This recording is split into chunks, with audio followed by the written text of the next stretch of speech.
अजून सुरूच आहे, अजून कुठं काय संपलंय।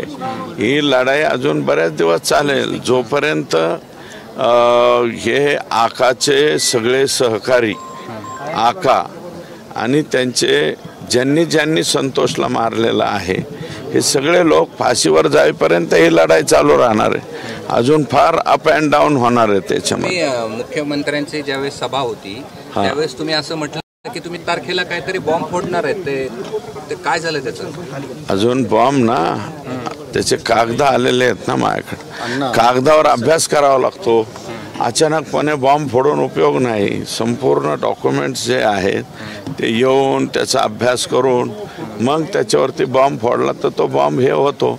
आता मी 73 कोटीचा बॉम्ब फोडला होता, त्याचं लागलंय मार्गाला। मला असं कळतंय रात्रीत काय काय गावाचे रस्ते होत आहेत तिकडं।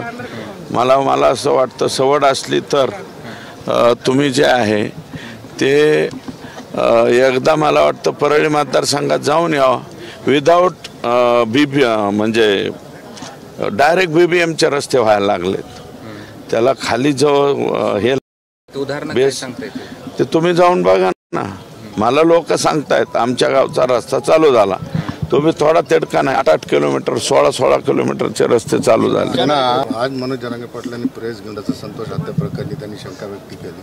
6 आरोपी केले जात नाही का, माहिती दिली जात नाही, आरोपींना सोडण्याचा पूर्ण प्रयत्न केला जाणार आहे, असं झालं तर राज्यात उद्रेक होईल असं त्यांचं। हो बरोबर आहे ना, त्यांचं म्हणणं बरोबर आहे की बाबा माहिती दिली गेली नसेल किंवा 6 आरोपी। आता धनंजय म्हणलाय, केंडे साहेबांनी जे विचारलं तेच आम्ही सांगतो ना की 6 आरोपी अजून बरेच राहिलेले आहेत। हे फक्त एवढेच आरोपी होऊन जमणार नाहीत, ज्यांनी ज्यांनी मदती केल्या, ज्यांचे CDR चेक करायला पाहिजेत त्या सगळ्यांचे पत्र जे आहेत ते आम्ही बी देणार आहोत। या लोकांचे तुम्ही CDR तपासा आणि CDR मध्ये लोक जबाबदार असतील तर त्यांच्यावरती कारवाई व्हावी, ते 6 आरोपी व्हावेत, असे अनेक लोक आहेत। महादेव मुंडेच्या खून प्रकरणात आता पुन्हा एक अधिकारी बदलले आहेत। हो, मीच म्हणलो होतो ज्यावेळेस त्यांनी DY सुरुवातीला मला काय वाटलं होतं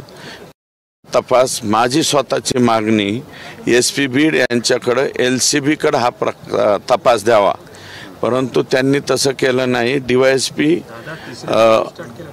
DYSP अंबाजोगाईकडे दिलं। मला कळाल्याबरोबर मी SP-ना परत फोन केला की तुम्ही SP साहेब ज्या DYSP कडे तपास देताय ते एवढे ॲक्टिव्ह नाही आहेत, ते डिॲक्टिव्ह माणूस आहे, तुम्ही कसं काय महादेव मुंडेच्या याच्यामध्ये तपास दिला? नाही म्हणले मी LCB जोडून दिली, परंतु LCB पूर्णपणे जोडली नव्हती। आता मात्र मागं LCB सांभाळणाऱ्या